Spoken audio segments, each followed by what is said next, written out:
Գյուրջան Կասկադ, հասանելի բնակարաններ 65 ամիս մարման ժամկետով։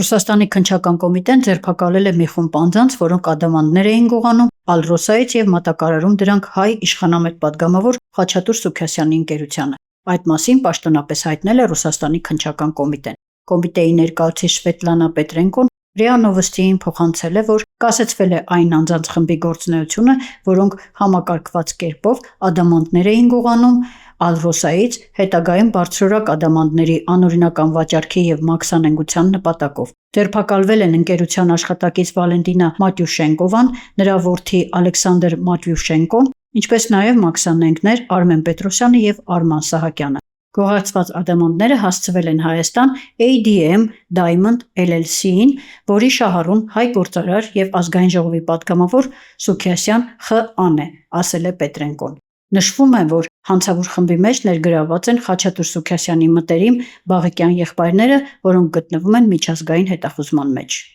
Խաչատուր Սուքասյանի մամուլի քարտուղարը հերքել է նրա ընկերության կողմից Ռուսաստանից գողացված ալմաստներ գնելու մասին տեղեկատվությունը։ Աննա Մկրտչյանն իր սոցիալական ցանցերում ամբողջությամբ հորինվածք է անվանել համապատասխան հաղորդագրությունները, իսկ տեղական պարբերականներից մեկին Մկրտչյանը հայտնել է նաև, որ Սուքասյանը ոչ մի կապ չունի ադամանդագործության հետ։